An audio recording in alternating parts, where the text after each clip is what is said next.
আসসালামু আলাইকুম, সবাই কেমন আছে? আশা করি সবাই ভালো আছে। স্টোরিটা কোনো ভুল হলে ক্ষমার দৃষ্টি দেখবা। জানি না কেমন হয়েছে, ভালো লাগলে অবশ্যই লাইক করে, কমেন্ট করে, শেয়ার করে। চলো স্টোরিটা স্টার্ট করা যাক। রাজকীয় সিংহাসনে রাজকীয় কায়দায় পায়ের উপর পা তুলে বসে আছে জন জাঙ্কুক। ওর ঠিক বরাবর দুইজন লোক মডার্ন পোশাক পরা একটা মেয়েকে ধরে রেখেছে। মেয়েটার হাত আর মুখ বাঁধা, চোখ বেয়ে পানি পড়ছে আর ছোটার জন্য ছটফট করছে। ঘুমরানির মতো শব্দ আসছে মুখ থেকে।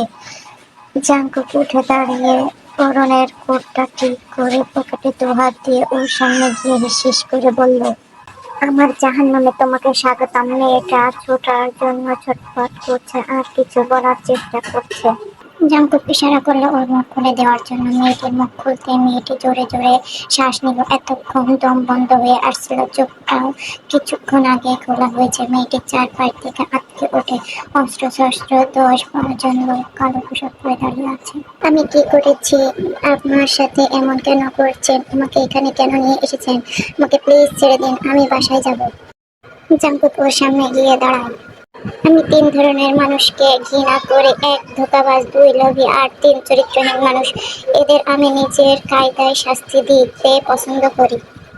আমি তো আপনাকে ধোঁকা দিইনি। আপনার যদি ডিল না করার হয় না করুন, আমার কোনো সমস্যা নেই, আমাকে যেতে দিন, আতঙ্কিত গলায় বলল মেয়েটা। জাঙ্কুক হো হো করে হেসে উঠল। ওর হাসিতে চারপাশ ভয়ানক হয়ে উঠল। মেয়েটা ভয়ে থরথর করে কাঁপছে। জাঙ্কুক হিংস্র চোখে ওর দিকে চেয়ে বলল, নষ্টা মেয়ে, স্বামীকে ঠকিয়ে স্বামীর টাকায় অন্যজনের সাথে ফুর্তি করে বেড়াস। একটা ডিল সাইনের জন্য আমাকে নিজের শরীর বিলিয়ে দিতে চাস? লজ্জা করে না? মেয়েটা জাঙ্কুকের পায়ে পড়ে যায়। আমাকে মাফ করে দিন, আমি আর কোনো দিন আপনার সামনে আসবো না, আমাকে যেতে দিন, আমার ভুল হয়ে গেছে। জাঙ্কুক ইশারা করলো সুগাকে। সুগা পকেটে হাত দিয়ে মুচকি হেসে চুটকি বাজালো। বড় দরজাটা খুলে একটা বড় খাঁচা বেরিয়ে এলো। তার মধ্যে একটা ক্ষুধার্ত বাঘ গর্জন তর্জন করছে। মেয়েটি চিৎকার করে পেছনে সরে যায়। ওকে 2 জন লোক ধরে সামনে আনে। জাঙ্কুক বাঁকা হেসে বলল, হ্যাপি জার্নি। আমাকে ছেড়ে দিন প্লিজ, আমাকে ছেড়ে দিন, আমি আর কখনো এমন কাজ করব না। ধনী বয়স্ক পুরুষকে বিয়ে করে ছলনা করে তার সব আত্মসাৎ করে তার টাকা ফুর্তিতে জীবন কাটাচ্ছিস, হাজার হাজার বয়ফ্রেন্ড পুষেছিস, আর শাস্তি পাবি না? যে মেয়ে একটা ডিল সাইনের জন্য নিজেকে বিলিয়ে দিতে পারে তার এইটাই শাস্তি। এইটা জাঙ্কুকের দেওয়া শাস্তি। জাঙ্কুক আবারও গিয়ে সিংহাসনে বসে পড়ল। 2 জন লোক ওকে টেনে হিঁচড়ে খাঁচার কাছে নিয়ে যাচ্ছে। মেয়েটি চিৎকার করে কাঁদতে কাঁদতে আর আকুতি মিনতি করছে। ওকে খাঁচার ভেতর ঢুকিয়ে দেওয়া হয়। জাঙ্কুক গাড়ি থেকে নেমে লিফটে চলে বসে ঢুকলো ওর পেছনে সুগা। ওরা ঢুকতেই ম্যানেজার ছুটে এসে বলল, স্যার, প্রিয়া ম্যাম চলে এসেছেন, আপনার জন্য অপেক্ষা করছেন। আপনি মিটিং অ্যারেঞ্জ করুন, আমরা আসছি। ম্যানেজার মিটিং অ্যারেঞ্জ করতে চলে গেল। জাঙ্কুক নিজের কেবিনে গেল। সুগা ল্যাপটপ খুলে কিছুক্ষণ ঘাটাঘাটি করে বলল, ভাই, সবকিছু দেখে নিয়েছি, এভরিথিং ওকে, আমরা ডিলটা করতে পারি। You know loss. যেখানে সেখানে জাঙ্কুক 1 সেকেন্ডেও সময় ব্যয় করে না। ইয়েস ভাই। মিটিং রুমে জাঙ্কুক ওদের প্রেজেন্টেশন দেখে পছন্দ হয়, ডিলের ড্রিম অ্যান্ড কন্ডিশন দেখছিল। তখন প্রিয়া সবার চক্ষু আড়াল হয়ে জাঙ্কুকের হাতের উপর হাত রেখে বলল, ডিলটা সাইন করলে আপনার কোম্পানিও লাভবান হবে আর আপনিও। তারপরে চোখ মেরে একটা কার্ড দেয় হোটেলের। জাঙ্কুক মুচকি হেসে সাইন করে দেয়। তারপর প্রিয়া যাওয়ার পথে ওকে কিডন্যাপ করে নিজের আস্তানায় নিয়ে চলে আসে। সুগা জাঙ্কুকের হাতে ডিলের পেপারটা দিল। জাঙ্কুক ডিলের পেপারটা ছিঁড়ে বাতাসে উড়িয়ে দিল। সুগা গাড়ির দরজা খুলে দিল। জাঙ্কুক গাড়িতে উঠে বসে। গাড়ি চলতে চলতে হঠাৎ সিগন্যাল পড়ে যায়। জাঙ্কুক গাড়ির গ্লাস খুলে মোবাইলের স্ক্রিনে চোখ রাখে। তখন কানে হঠাৎ নুপুরের শব্দ কানে আসে।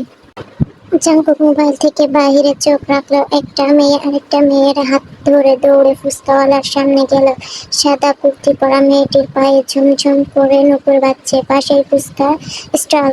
জাঙ্কুক মেয়েটার চেহারা দেখার চেষ্টা করছে, কিন্তু ওর মাথার ওড়না পরা, তাই মুখটা দেখা যাচ্ছে না। মুখটা দেখার জন্য ফুসফুস করছে।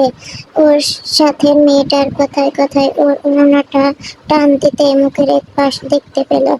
কানের ঝুমকাটা নড়ছে, বাতাসে খোলা চুলগুলো উড়ছে, ঠোঁট নাড়িয়ে নাড়িয়ে কিছু বলছে। জাংকুক মুগ্ধ হয়ে চেয়ে আছে ওরা ফুচকার প্লেট নিয়ে আরেকটু সরে আসায় জাংকুক মেয়েটাকে স্পষ্ট দেখতে পাচ্ছে। মাথায় আবারও ওড়না দিল। ওর সাথে মেয়েটা বলল, এইভাবে ইন্টারভিউ দিতে গেলে জব মিলবে না, একটু মডার্ন ড্রেস পরে সেজে গুজে ইন্টারভিউ দিতে যাবে, সব হাঁ করে চেয়ে থাকবে, ইন্টারভিউ ছাড়াই জব হয়ে যাবে। শাট আপ, আমি জব করতে যাব, মডেলিং না। আমার দক্ষতা দেখে জব দেবে, রূপ দেখে নয়। রূপ দেখে জব দিলে পরে পরে কাজ না পেলে রূপ ধুয়ে পানি খাবো? সত্যতা দিয়ে কাজ করব, স্যালারি নেব। ভাই, গাড়ি সিগন্যাল পড়ে গেছে, গাড়ি স্টার্ট দেবো? জি দাও। জাংকুক মেয়েটার দিকে একবার চেয়ে মুচকি হেসে সানগ্লাস পরে নিল, তারপর বিড়বিড় করে বলল, খুব শীঘ্রই আবার দেখা হচ্ছে। অফিসে গিয়ে জাংকুক নিজের কেবিনে ঢুকে পড়ে ম্যানেজার সুগাকে আজকের ইন্টারভিউ শিডিউল সম্পর্কে জানায়। আপনি দেখে নিন, ক্যান্ডিডেটদের মধ্যে যোগ্য লোক বাছাই করা চাই ভাই, কিন্তু অযোগ্য লোক একদম পছন্দ করে না। জি স্যার। আজকের মতো কাজ শেষ। জাংকুকের পেছনে পেছনে সুগা যাচ্ছে। লিফটের সামনে দাঁড়িয়ে আছে। লিফট খুলতে একটা মেয়ে বের হয়ে এলো, হাতে ফাইলপত্র, মুখে মিষ্টি হাসি। জাংকুক ওর দিকে নিষ্পলক চেয়ে আছে। এইটা তো সেই মেয়ে যাকে রাস্তায় দেখেছিলাম। মেয়েটা ওদের দিকে চেয়ে মিষ্টি হেসে সালাম দিল। জাংকুক সানগ্লাস খুললো। এই মেয়ে, দাঁড়াও। সুগা মনে করেছে এই মেয়ের মধ্যে কোনো সন্দেহজনক কিছু দেখেছে, তাই জাংকুক এমন করছে। ভাই, any problem? No, wait for a minute. তারপর মেয়েটির দিকে তাকালো। মেয়েটি ভয়ে জড়সড় হয়ে আছে। আজ প্রথম এখানে এসেছে ইন্টারভিউ দিতে, আর এসে কোনো ঝামেলায় ফেঁসে গেল। যদি সময় মতো ইন্টারভিউ রুমে যেতে না পারে তাহলে কি হবে? তোমার নাম কি? আমার নাম। এখানে কেন এসেছো? ইন্টারভিউ দিতে। ওকে, ইউ ক্যান গো নাও। মেয়েটিকে বলতে দেরি, যেতে দেরি নয়। জাংকুকের দিকে ভয়ে ভয়ে একবার চেয়ে দৌড়ে চলে গেল, পেছনে ঘুরে তাকায়নি। সুগা আবারও প্রশ্ন করলো, ভাই কোনো সমস্যা? মেয়েটিকে জাংকুক বিড়বিড় করে বলল, খুব শীঘ্রই সব কিছু হয়ে যাবে। তারপর জোরে বলল, সুগা, ওর জব কনফার্ম করো। ওকে ভাই। সুগা কিছুই বুঝতে পারছে না, শুধু সব শুনে যাচ্ছে। জাংকুকের সব কথা মেনে চলাই ওর কাজ। জাংকুক আবারও চোখে সানগ্লাস পরে লিফটে ঢুকে গেল। এখন খুব গুরুত্বপূর্ণ একটা কাজ আছে। কেউ একজন ওর কোম্পানির সব ইনফরমেশন পাচার করছে, তাকে ধরে উপযুক্ত শাস্তি দিতে হবে। জাংকুক পৈশাচিক হাসি দিল। জিমিন হুড়মুড় করে জাংকুকের কক্ষে ঢুকে পড়ে। জাংকুক ম্যানেজারের সাথে গুরুত্বপূর্ণ একটা মিটিং সেরে ফাইনাল সাইন করছিল। জিমিনকে দেখে অবাক হয়ে চেয়ে আছে। জিমিনকে অস্বাভাবিক লাগছে। জিমিন পেছনে পেছনে একটা লোক এসে জাংকুকের দিকে ভয়ে ভয়ে তাকালো। স্যার, আমি ওনাকে অনেকবার নিষেধ করেছি, বলেছি মিটিং চলছে, কিন্তু উনি শোনেননি। এখানে আমার কোনো দোষ নেই। জিমিন আমতা আমতা করে বলল, সরি স্যার, আমি জোর করে ঢুকে পড়েছি, এছাড়া আমার উপায় ছিল না। জাংকুক জিমিনের পেছনের লোকটাকে হাত দিয়ে ইশারা করে চলে যেতে বলল। ম্যানেজার ফাইল নিয়ে জাংকুকের দিকে তাকালো, তারপর আবার জিমিনের দিকে তাকালো। যে হোক, আপনার কাজ শেষ, ইউ ক্যান গো নাও। যে হোক থতমত খেয়ে গেল। জি স্যার। যে হোক চলে যেতেই জাংকুক চেয়ার ছেড়ে উঠে দাঁড়ালো। জিমিনের দিকে এগিয়ে আসছে।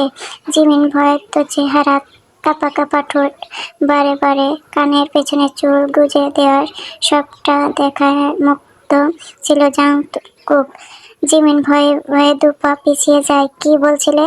স্যার, আমি নাম জিমিন, আমি গতকাল জয়েন করেছি। আমি অফিসের ক্যান্টিনে যাচ্ছিলাম, তখন বারান্দায় একটা লোককে মোবাইলে কথা বলতে শুনেছি। আসলে কাকে বললো কি বললো বুঝতে পারছিলাম না, তাই এখানে চলে এসেছি। কি এমন বলতে শুনলে?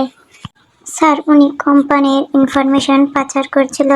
কি সব তথ্য দিচ্ছিল, আমি নতুন তাই বুঝতে পারিনি, তবে একটু বুঝেছি তিনি গুরুত্বপূর্ণ তথ্য দিচ্ছিল। চোরের মতো ফিসফিস করে কথা বলছিল।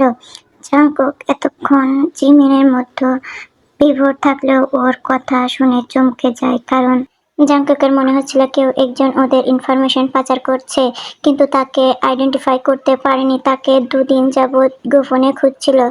কে ছিল সে? স্যার, আমি তো এখানে কাউকে চিনি না তেমন। ওনার নামও জানি না। তুমি দেখলে চিনবে? জি স্যার। ওকে। জাংকুক চিৎকার করে সুগাকে ডাকলো। সুগা দৌড়ে এসে বলল, হ্যাঁ ভাই, অফিসের সবাইকে লাইন করে দাঁড়াও করাও। ভাই হঠাৎ? I think I will get that culprit. Okay ভাই। জাংকুক জিমিনকে বলল, এই কথা কেউ যেন না জানে, তবে অপরাধীকে পাওয়া যাবে না আর তোমার লাইফে রিস্ক হবে।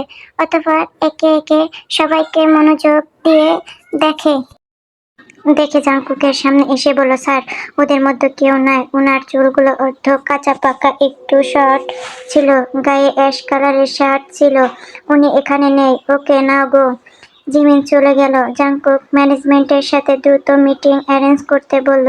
অফিস শেষে টুকিটাকি এই কেনাকাটা করে হেঁটে হেঁটে বাড়ি ফিরছিল জিমিন। তখন রাত হয়নি, সবে মাত্র আঁধার নেমে আসছে। রাস্তায় গাড়ি লোকজন কমতি নেই।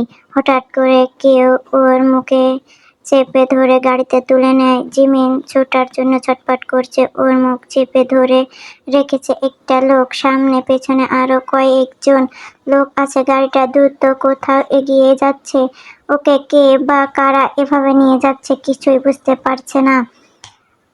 সামনে গাড়ি থামলো। জিমিন বুঝতে পেরে গেছে ওকে কিডন্যাপ করা হয়েছে, আর সেটা হয়তো মোবাইলে কথা বলা ব্যক্তিকে দেখে ফেলেছে।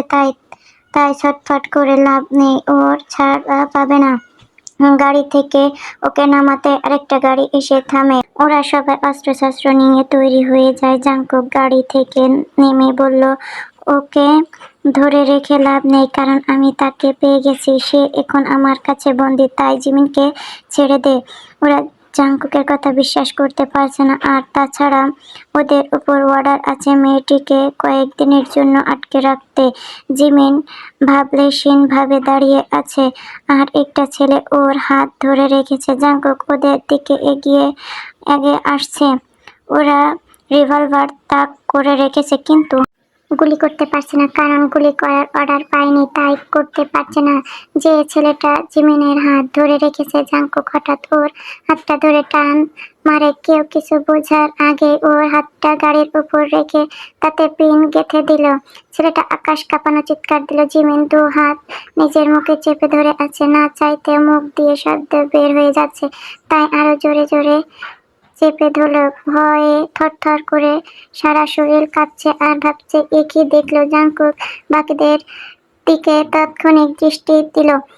ওরা দূরে সরে গেল। জাংকুক জিমিনহার হাত ধরে নিয়ে গাড়িতে বসালো। ওর শরীরে কাঁপুনি জাংকুককে জানান দিচ্ছে ও ভয় পেয়েছে। জিমিন রোবটের মতো চুপচাপ গিয়ে বসে পড়লো। জাংকুক গাড়ি স্টার্ট দিল।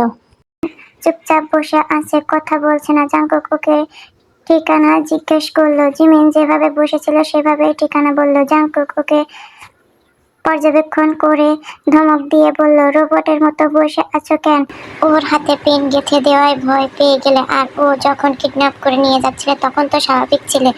জিমিন থমথমে কণ্ঠে বলল, কারণ আমি বুঝে গেছিলাম ওরা আমায় কিডন্যাপ করছে। তো হেল্প চাইবে না, নিজের রক্ষা করবে না?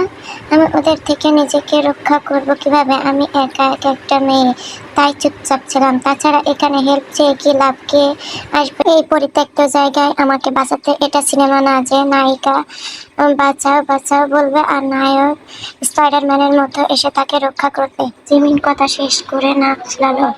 জাংকুক বাঁকা হাসলো, কিন্তু আমি তো তোমাকে রক্ষা করলাম, like a hero, isn't it? Jimin কাশি শুরু হয়ে গেল। জাংকুক আবারও হাসলো। আপনি কি করে জানলেন আমি এখানে? এই জাংকুক, কোনো কিছুই আমার চোখে এড়ায় না। আমি বাজ পাখি। জিমিনের ওর কথা ভালো লাগলো না, তাই আর কোনো প্রশ্ন করলো না। এছাড়া এসে পড়েছে ও। যা কেনাকাটা করেছিল সব রাস্তায় পড়ে গেছে, সেটা নিয়ে মনে মনে আফসোস করছে। এসে পড়েছি, রাখুন। জাংকুক গাড়ি থামালো। যেখানে গাড়ি থামালো বড় গেটের উপরে লেখা অনাথ আশ্রম। লাইটের আলোতে স্পষ্ট দেখা যাচ্ছে। জিমিন গাড়ি থেকে নেমেছে, জাংকুকও নামলো। জিমিন মিষ্টি হেসে বলল, ধন্যবাদ। জাংকুক আরেকবার সাইনবোর্ড দেখলো জিমিনকে, সেদিকে যেতে দেখে বলল, অনাথ আশ্রম? এটা তোমার বাড়ি? হ্যাঁ, এই অনাথ আশ্রম আমার তৈরি। এই জমি আর বাড়িটা আমার। আপনাদের মতো ধনী লোকের ডোনারে এখানকার বাচ্চাদের খাওয়া পড়াশোনা হয়। এরাই আমার পরিবার। আর তোমার বাবা মা? আমার ছেলেবেলায় দুজনে একসাথে পরপরে পাড়ি জমিয়েছে। ভালোবাসাটা বেশি ছিল কিনা, তাই দুজনে একসাথে চলে গেলেন। বাবা মায়ের সমতুল্য একটা ভাই ছিল, সেও মারা গেছে। জিমিনের চোখে পানি জমেছে, গলা ভার হয়ে গেছে। চোখের কোণ থেকে পানি মুছে শক্ত কণ্ঠে বললে, কার অ্যাক্সিডেন্টে মারা গেছে? ও আচ্ছা, এর মানে তুমি একা? জি না। জিমিন চমকে ওঠে। জাংকুক না বলল কেন? এই না বলার পেছনে অনেকগুলো কারণ থাকতে পারে। জাংকুক ওর কোমর জড়িয়ে ধরে কানের কাছে শীতল কণ্ঠে বলল, তুমি একা নও, আমি আছি তো। জিমিন সারা শরীর কেঁপে উঠে, কানের লতির এখানে শিরশির করছে। অবাক চোখে জাংকুকের দিকে তাকালো। সে চোখে অনেক কিছু দেখতে পারছে, অদ্ভুত চাহনি, কিছুটা রহস্যময়।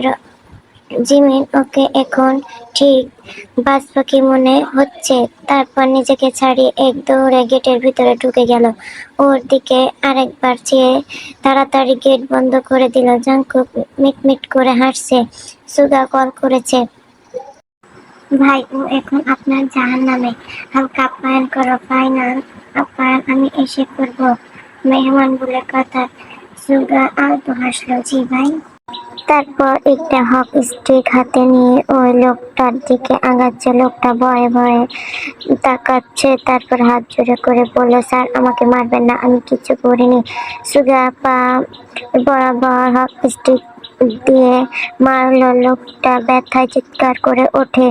সুগা আরো কয়েকবার মারার পর বলল, যদি বাঁচতে চাস তবে বল, কার কাছে নিজেকে বেঁচে দিয়েছিস? মেঝেতে পড়ে ছটফট করতে বলল, স্যার বলছি, আমি সব বলছি।